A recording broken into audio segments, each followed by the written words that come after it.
my baby.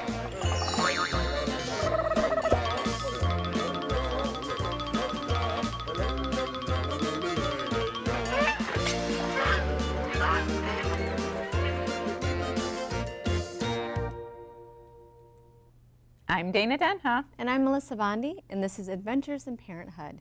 Throughout this series, we will explore the world of raising kids from newborns all the way to adulthood. The right or wrong weather can make or break your day. You have to keep an eye on the day's temp to know how to dress, how to plan activities, and even how to navigate the roads. So the interesting thing that I did not know about you before we started talking about like the pre-production for this weather episode is that you wanted to be a weather girl. You were young, so I'll say a weather girl instead of a meteorologist. But why don't you tell us a little bit about that, like that dream that you had? I did from a young age. I don't know if it was 5, 6. It was when I could record myself doing fake weather, forecasts with my sister and family on the recorder that we used to have when you hit play and stop. Oh yeah. Obsessed, and then it just kind of grew throughout the rest of my.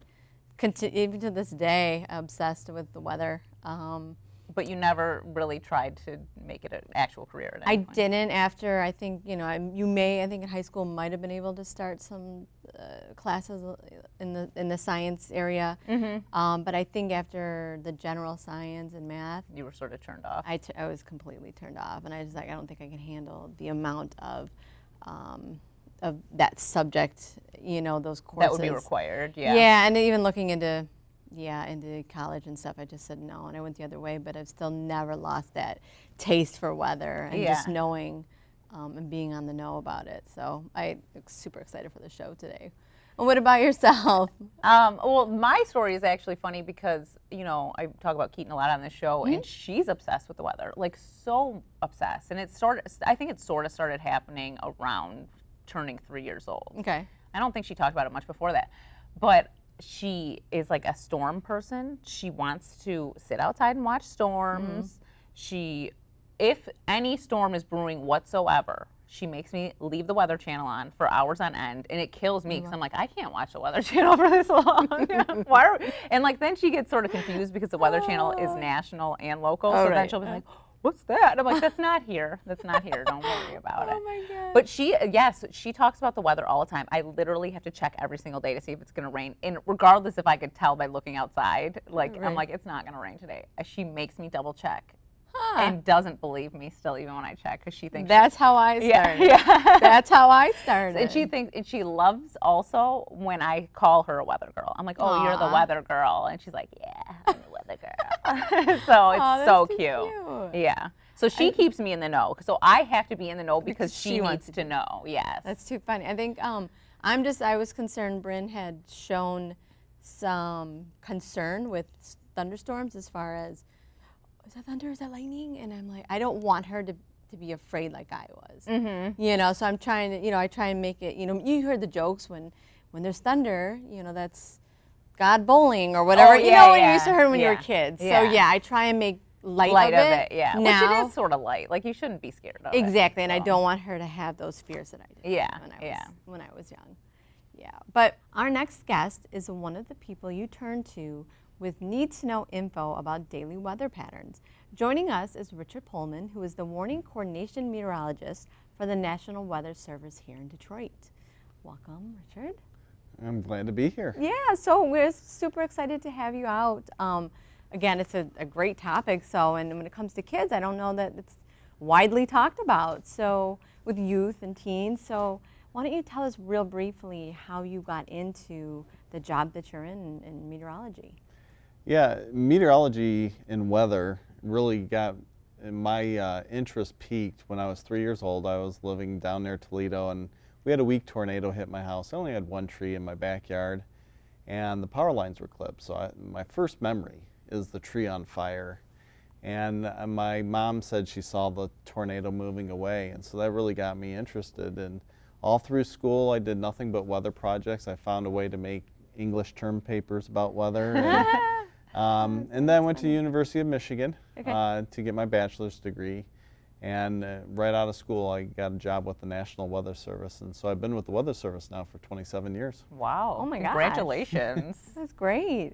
Had you wanted to, well, I guess warning coordination. Yeah, what does that entail? What is that? Yeah, my job is to actually go out and meet with all the partner groups and the citizens of Southeast Michigan to talk about the Weather Service warnings and weather safety, try to keep everybody safe. Also get information back from everybody in Southeast Michigan so I can take that back to the National Weather Service and improve our warnings and our services to the people of Southeast Michigan. Okay. So I'm the one that's out there trying to meet with government agencies, spotter groups, pilots, boaters. I go and talk to school groups all the time too. I've actually noticed more recently that the warning systems have sort of changed. You know, obviously you get the sirens, and that was like, I was not even that long ago, months ago, I was, you know, out in a parking lot, and I'm like, oh, tornado sirens. But I was driving one day, and it wasn't even really this area per se, but it was like there's a tornado warning in this area on the radio. Like it broke into the radio, which I was not used to that sort of happening. And now your phones, like everyone's got their phone on them at all times, and that's like, I love that aspect that my phone tells me when there's a warning. Yeah, there's a wide range of getting warnings to everybody, and yeah, the sirens are through our local emergency management partners, and it's really for outdoor warning. If you don't have your phone with your backyard or a park, you can kind of find out that there's something going on. And so, yeah, there's some of the traditional television and radio that you can get at websites. But and there's also a weather radio that can be served in your home, can make an alarm sound so that if you're sleeping, you can wake up. But new is the cell phone technology. And so with FEMA and the cell phone providers, we have what's called the wireless emergency alert. And so certain warnings when they reach the threshold, tornado warning, flash flood warning, are the two in Michigan that you're going to most often get on your cell phone. It will be based on your location, not that cell phones are being tracked, but it's based on the cell phone tower you're connected to, and it broadcasts the message out. And that message will automatically go to any cell phone that's been purchased after 2013. Oh, 2013 is when that sort of started, yeah. Okay. So tell us, I guess, your experience with, I know you guys have camps and tours and, you know, working with the kids, and how do you get the kids, you know, if someone who's was not obsessed, you know, like me, how do you get them obsessed? How do you make them know that weather is important, whether or not they're going to study it or not? Yeah, we do work with a lot of different groups, and so we'll go out and do school talks, and I've done talks as young as kindergarten. Obviously that's not going to be as long or in-depth as something for elementary or even high school. And then we'll also have tour groups come out to our office, whether it's a scouting group, adult civic organizations. We're limited in size to 25 people because we're a pretty small office, but our evening tours are really popular. We have a weather balloon that goes off every evening. Oh, that's fun. And yes, adults and kids all like seeing the weather balloon go off. And so tours are free at our office. It's kind of first come, first serve based on our schedule availability and the tours Can you just go on your website for that? The easiest way is to go on our website, send an email to the webmaster. It needs to be scheduled about 4 weeks in advance. We don't do winter tours because if you're outside watching the weather balloon, we don't need anyone slipping and falling on the snow and ice. But and it's also dark when we launch the weather balloon, so you can't see as much. But yeah, the springtime and the fall time are really popular time periods to see the tour. Get a look inside the Weather Service office, learn about weather, learn about what we do at the Weather Service, and then we cap it off with watching the weather balloon being released, which has a weather instrument attached to it to measure the weather all the way through the upper levels of the atmosphere. Do you find out what it's measuring while you're on tour, or do you have to wait? We can look at the weather data as it comes in. The complete balloon flight lasts almost 2 hours. So we're not going to get up to 100,000 feet where the balloon eventually pops. But you can see the first 10 or 15 minutes of the weather data, which is where most of the weather is happening in the lowest 10 or 15,000 feet. Why do you feel like it's important for kids, adults, everyone to know what's going on with the weather daily? Well, we certainly need to know the weather, just how to dress, how to drive, how to be prepared for what's going to happen during the day. Unfortunately, in the United States, weather can be quite hazardous and dangerous, and so we want to know what the weather forecast is and know how to prepare for any dangerous weather. Most of the weather, if you take the necessary cautions, it's not going to be life-threatening, but we do have those weather events that are life-threatening, and we need people to be prepared for that and get to the places of safety and know how to react to that dangerous weather. In your 27 years with the National Weather Service, what has been the craziest weather event that you've seen on the job? Oh, well, there's been quite a bit. One of the things that kind of sticks out to me was now Michigan's largest natural disaster as far as dollar damage, and it was the flooding in 2014 in Metro Detroit. And some of that is just a little bit of climate change with more moisture in the atmosphere, so it can rain more. Some of that is the infrastructure system that's 100+ years old, not being able to handle that amount of rain. We were very fortunate, no injuries or deaths in that flood event, but again, the dollar damage was the biggest that Michigan has seen from a natural disaster before. I mean, and seeing all those videos, I mean, that was wild to see that. Yeah, and it all came so quickly. We had a lot of rain leading up to it, so the ground was saturated. Then we capped it off with like 4 to 6 inches of rain in a couple of hours. And that water had no place to go but into the streets and overflow streams, and unfortunately into many, many homes. Yeah. What are some of the questions you get most from young kids when they find out what you do? What do they ask you? Well, they're gonna ask mostly how tornadoes form. They like to know how those tornadoes form. And there's really 3 simple ingredients. We just need moisture, we need a thunderstorm, and we need spin in the atmosphere, which causes the thunderstorm to spin. And if everything comes together, you can get that tornado. So they'll ask about that. And they, a lot of times they like to tell stories because everybody's had experience with weather. That's one of the interesting things about weather is that it affects everybody. So and I also think it's the #1 small talk thing. Yes. It is the #1 small talk. It is, because we all have an experience with some unusual weather event, or even on a day-to-day basis, whether you need to have an umbrella or sunglasses, everyone's talking about the weather. Everyone does. There's a saying for it. It says, "Don't knock the weather." Without it, no one would have anything to talk about. I mean, I've heard that many times. And it's like, it's true, because it really is. But there's so much to talk about when it comes to weather. I mean, hurricanes and like anything, even that we don't experience here in our, in our region. Do you get those inquiries as well? Like, oh, we certainly do. Yeah. So if a hurricane's making landfall or making a lot of news, people will be asking questions of that. Even when we feel little rumbles in the earth, even though that's a different science, everyone's calling the Weather Service. So our spotters in the media know that the National Weather Service is available. A lot more easy to get us in an earthquake, and so we know how to deal with those questions. We had that meteorite a couple of years ago. So yeah, the reason why we're called meteorologists is meteorology is the study of things falling through or suspended in the atmosphere. So a meteorite's very specific about a space rock. We're mostly dealing with water. Raindrops, snowflakes, cloud particles. So it might actually be more accurate to call us hydrometeorologists because we're studying water that's in the atmosphere. So yeah, the meteorite had a lot of phone calls about that with it being a meteorologist. It's just natural to kind of reach out to us. Well, I like that little tidbit you gave. I had no idea that was the definition of meteorologist. Yeah. But you mentioned tornadoes earlier. I've never seen a tornado in like my real life. Is it because are they attracted to certain areas, or is that like sort of a myth? That's a little bit of a myth. And the real reason why you haven't seen a whole lot of tornadoes is in southeast Michigan, we only average about 5 to 6 tornadoes per year.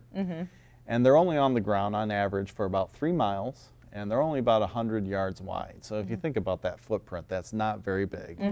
Whereas a severe thunderstorm, we'll see about 100 severe thunderstorms in southeast Michigan. Yeah. Their average severe thunderstorm wind damage areas may be 2 to 5 miles long, and it may be a mile wide. So it's a much bigger footprint. So you're going to experience a severe thunderstorm hundreds times more often than a tornado. Sure. We had the big tornado here locally, 2014, the one that hit Dexter. Yeah, and we were here, I do remember, and we had the hail first, because I was here, literally, and that was scary. And to me, that was scary, and I'll never forget it. And you just don't forget those experiences. Yeah, and that was one of the events I was working at the office, and our radar capabilities are such that we could see the tornado. We could tell it was different than all the other tornadoes Really? that we have had in the last 10 years in our area of responsibility here in southeast Michigan. Yeah. Again, very fortunate. A warning was issued. People took action. Yeah. Kind of helped that the storm was only moving at 10 miles an hour, so it was a slow-moving storm. But luckily, no real injuries or deaths with that storm either. So feel very fortunate since that's been the strongest storm to hit southeast Michigan in the last 15 years. Yeah. Well, we're going to take a short break, and when we get back, we're going to talk more with Richard from the National Weather Service.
Hi everyone, we're back here on Adventures in Parenthood, and we're talking with Richard Pollman from the National Weather Service. Welcome back to the show. So we want to talk a little bit now about your mascot, the Ollie, and his involvement with kids and the Weather Service and how that is all tied together.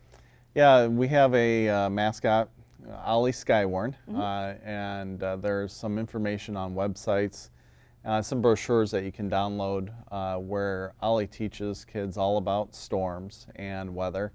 And it really does help with kids that have an interest in weather. They get to learn a little bit, but also those that are maybe a little timid about the weather. The more you learn, the less scary it's going to become, and if you know what to do.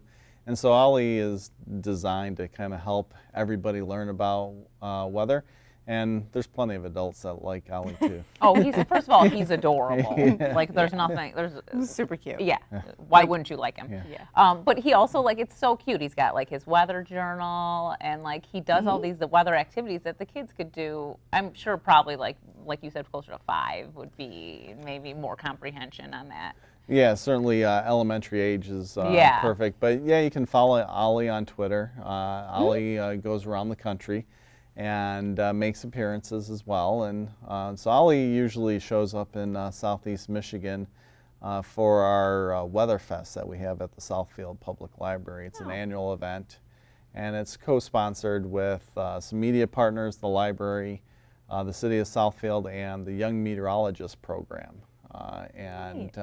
So we get a chance to help explain weather and get people interested in weather for those that want to become meteorologists. And it's really geared for elementary to middle school. There's different levels in there so that everybody can be at their age level and learn about the weather. Can you kind of discuss more specifics about what maybe these young meteorologists would be learning about that would get them interested in the weather field? Yeah, it's going to be about the basics of how storms develop and how they move across the country. And then when we look at severe thunderstorms, a little bit in the structure of that and where some safe places are, when to know to get to safety, and so we have a little rhymes along the way to help train the young people about when thunder roars, go indoors, and tell people to avoid flooded areas, and so Ollie and the Young Meteorologist program lead them through a game, and that game teaches you safety ideas, basics of how a storm develops and what to watch for, so that you know when to seek shelter from that potentially hazardous storm. Yeah. Are there any tips and tricks that you have, or like you said, you have your sayings and your rhyming things for? Is there anything that you use as comfort for if kids are, they're scared, they're timid, or at a young age, or not even young, any age, that you offer or you give advice? Well, yeah, certainly the when thunder roars, go indoors is a good safety rule to keep everyone safe. When you're inside your home, you're going to be safe from the thunderstorm. Get away from the windows. You're going to be safe from a severe thunderstorm. Our homes are built to withstand your basic thunderstorm winds. And staying away from windows, yes, hail can get big where it could break the window, but if you're standing far enough away from it, you're going to be safe. So your home is a safe place to be, and we talk about that. We talk about just how rare tornadoes are. We see all the pictures on television news where a damaging tornado actually can damage a home, but those are very rare. In Michigan, again, in southeast Michigan, we only see 5 to 6 per year. And the last tornado that really caused a lot of damage, we just had one this year. Prior to this year, we had to go back to 2013 or 14 before we saw one that was strong enough to really damage a roof or something like that.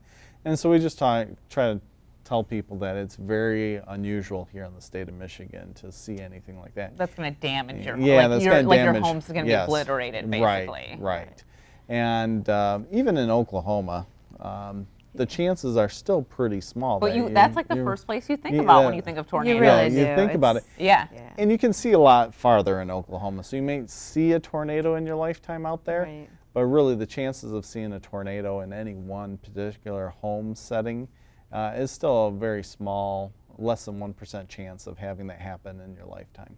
How important is it for, like, let's say a young aspiring meteorologist to really be in the know about geography as well? Yeah, they go hand in hand. Knowing where the storm is and knowing because it's not just about knowing like your states and stuff. You have to know your cities, your counties. You have to know all that for forecasting the weather, know how to issue the warnings, but also the geography affects the weather. Whether it's a mountain or Great Lakes around the state of Michigan, they have a direct influence on the state and the weather. So knowing that geography, and most of us in the meteorology field are also a little bit of a geography buff too. So it goes hand in hand. When you so go back to high school and early college, your prep classes. What are some of the classes you recommend taking going into high school and then college? So math is going to be the biggest class, and as you go through high school, your science classes become math classes, and the same thing happens in college. And so most of the meteorology is a math class, and we're high-level math. I mean, it's basically a math minor to get a meteorology degree. And so, as much math, and if you love math, meteorology is a great career field to get into if you have that interest of math and weather. And then really communications are an important skill as well. No matter what part of the weather industry you get into, you need to communicate so people can make the decisions off of your forecasts and warnings. So generally, when we see the weather lady, the weatherman on television, females, males, do they have that background most of the time, meteorology or? Well, they'll have various degrees of background on the media side of it. In the Weather Service, our meteorologists are pretty much all degreed meteorology, anywhere from bachelor all the way up to PhD, just depending on what position they have and how much schooling that they wanted to take. Okay. Real quick before we wrap up, I wanted to ask you, so what about the storm chasers? Do they have, or are they just crazy, or do they have like a background in? Or is this a real thing, or is this just a movie twist? Can I be a storm chaser if I don't want to do all the math? Well, yeah, the storm chasers, they also have a variety of backgrounds. Sure. And most of the storm chasers are out in the plain states where they can see forever. In Michigan, we don't really want anyone to chase because we have trees and hills and curvy Yeah, no, I roads. don't It's see not that, good. But we do have storm spotters that will Yep. report to us. And that's Yep. also another good thing for kids, especially once they get it to be teenage years, Okay. to become storm spotters if they're interested. Yeah. And so we have all sorts of information on our webpage about different volunteer groups that teenagers can join if they have interest in weather and help out the Weather Service and also increase their knowledge of weather. Great. Okay. Before we go, is there anything else you'd like to add, resources or anything like that? We have just about a minute left. Yeah, so our webpage is a great resource, not only for the current information, but also for education and career aspirations. So there is a lot of information. Unfortunately, we don't have an Amazon-like search bar where you can just type something in and find it. So if there's ever a question, you can just email the webmaster and we can help direct you to that. And Twitter and Facebook, we're on that, not only for the Ollie Skywarn program, but just for the Weather Service local offices, the national office. Yeah. And there's a lot of resources that we send out, especially at the beginning of the school year. We have a whole outreach campaign for weather education. Yeah.